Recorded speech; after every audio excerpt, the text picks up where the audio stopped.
Hey, what's up? My name is Galactor, and in this video I want to show you my new remake of Thyron's track called Love and Bass. I will first let you listen to the complete track, and then briefly show you how I created the vocals, the leads, the chords, other break elements, and especially how I recreated the kicks. So without further ado, let's dive into it.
So first up, let's have a look at the vocals.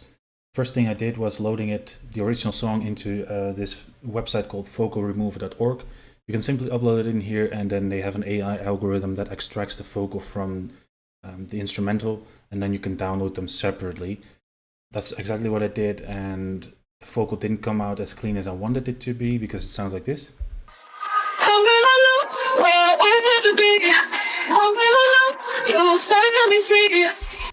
Yeah, so unfortunately the quality is pretty bad. You still hear a lot of those instrumental sounds in the background. But yeah, this is just what I had to work with, and yeah, I tried to work my way around it. And as you can see, I left the original vocal just the way it is in the break sections, but in the other sections I chose the best parts of the vocal that I could find, see which parts of that vocal he was using in the build-up and the drops, and simply recreated the rhythms and the effects. And then it sounds like this.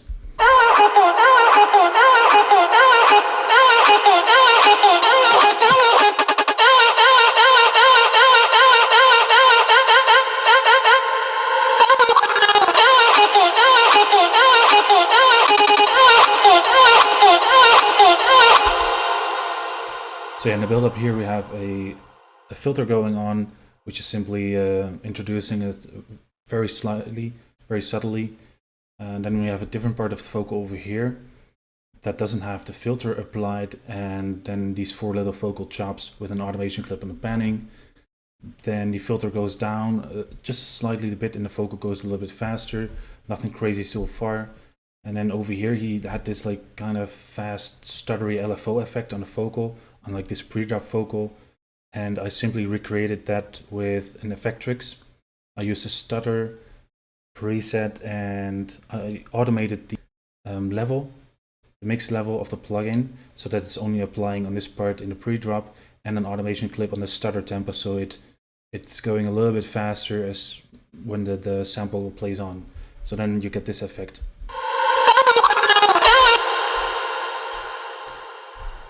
And then we have this small fake drop over here, nothing crazy going on except for the reverb being gone in these 4 little vocal chops over here.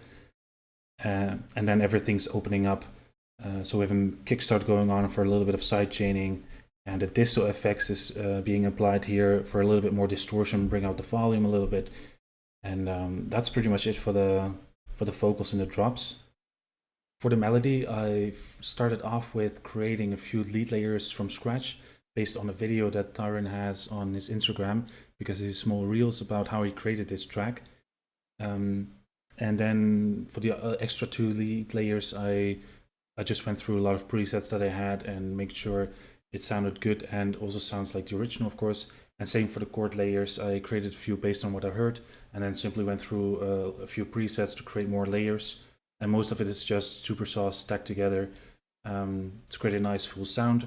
Route everything to a separate mixer channel, create mix buses for the leads and the chords, bring them together in a melody bus, add reverb sense, and then route both these tracks to another channel to bring everything together, so that the dry and the wet sounds. And then you get something that sounds like this.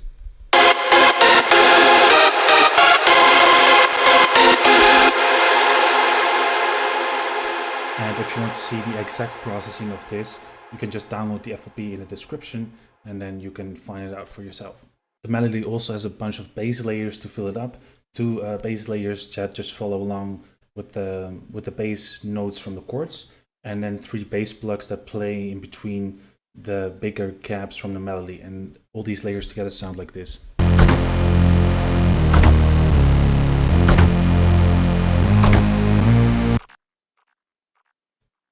And right before the melody hits, he has this little melody fill, and I simply created this with another instance of Silent 1, a lot of sauce, like it's like a superstar layer, then add distortion, a bandpass filter like this, and an EQ, some compression, and then it sounds like this. In the second drop, he didn't use the vocal, but he had these Rave Stabs going on, and I recreated them with this plugin called Rave Generated 2.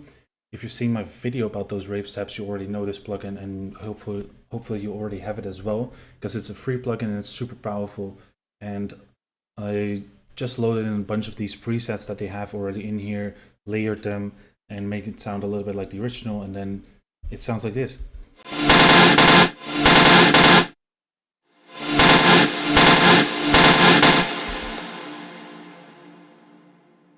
And then for the first part of the break, I simply added a bunch of plugs and pianos that play the chord and the leads from the melody that I've showed before, and a bass and a pad that follow along. Added a bunch of drums, and then it sounds like this.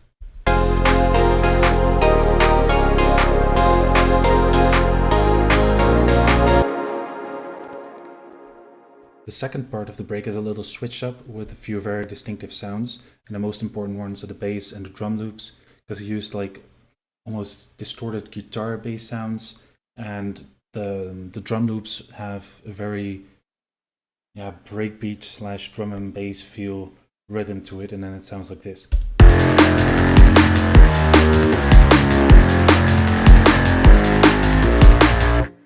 And then let's have a look at the kicks. I will first show you what they sound like individually. So this is the first kick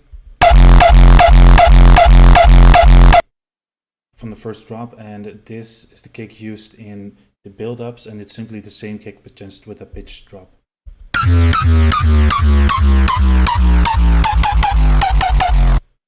Then over here we have the second kick.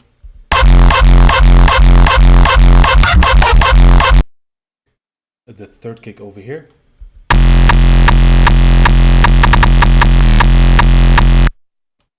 And then the last drop with the first kick. And the last kick.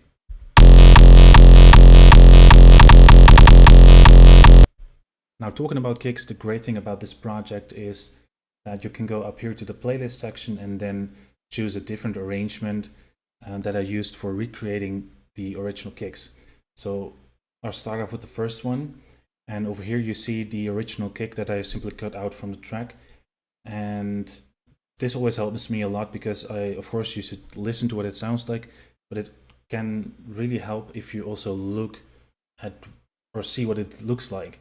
And in this case, it really helped me for recreating the tail, because I started off with recreating this kick with the usual method of using a 909 and then EQ, distort, and that, you know, we all know the method. And I got relatively close, but it sounded a little bit off. So then I thought, like, can I actually sample the original punch from the kick?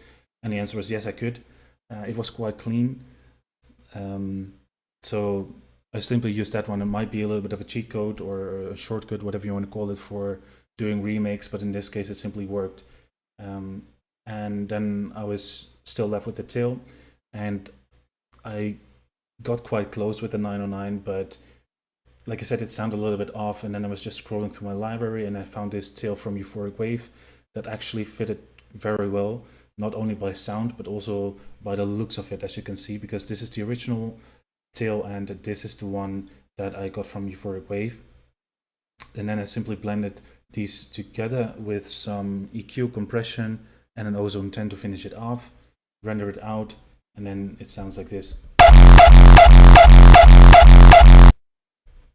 The next kick is actually quite similar. It has the same tail, but just a different punch. And again, I cut out the punch from the original track, and then it sounds like this.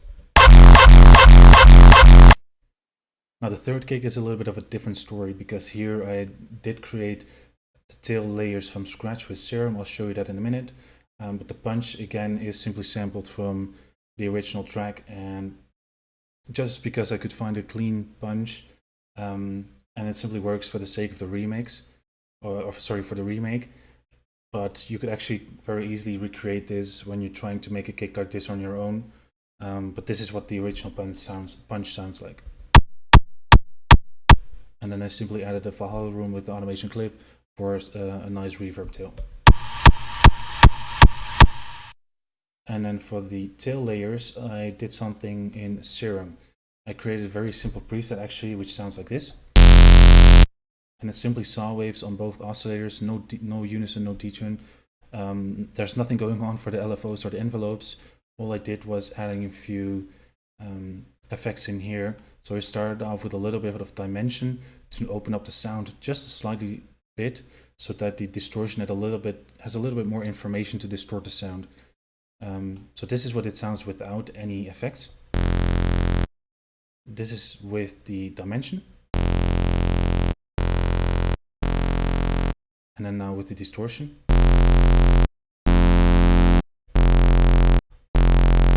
You can clearly hear that there's a bit of a difference. And then an EQ to brighten it up a little bit with some highs and boost the lows a bit. And multiband compression. And then I simply rendered it, or actually I just sampled it by like this. Get it in here. And I did that for F2, F3 and F4, so in 3 different octaves, so you got multiple layers, and then you can play around with the volume to blend it in together. And on the individual mixer channels, there's not so much going on, maybe a little bit of EQ here and there, but then on the mix bus, we do have an EQ, some compression going on, even a saturation to make it a little bit more fat, and then an ozone 10 to finish it off, and then it sounds like this. Now I rendered that out, of course, again, and then you have this kick. But I applied a bunch of processing again, so this is without and with. And I simply did that because I pasted it in the track and I compared it to the original, and it was still not, it was not dirty enough. The original kick was so much dirtier. So I played around with more EQ, wave shaping, more EQ, distortion, saturation, and then a limiter to make sure it's not clipping, and then you have a nice thick kick. And then the rest of the track is simply finished off with a few more drums, like a simple kick and a hi-hat in the build-up, snares coming in the build-up, some toms and snares here and there as small drum effects, and of course some crashes, impacts, sub drops, and rise, run, and sweep. And that's pretty much it. So that was the brief explanation of everything I did, of all the steps that I took to recreate this track by Thyron. So if you want to know how I distorted the vocals, for example, or how I mix the leads and the chords together, simply download the FLP with the link down below in the description. It comes with all the presets and samples, of course, that I used, and you can really see all the techniques that I used. It comes with everything like this, so everything is labeled with a name, everything is colored in the playlist, in the channel rack, in the mixer channel, so you cannot get lost of what is going on, and you can have so much fun with it. If you like this video, please hit the thumbs up and maybe also subscribe to my channel, because it will help me a lot in creating better content for you guys. And then I want to say thank you for watching, and I hope to see you in the next video.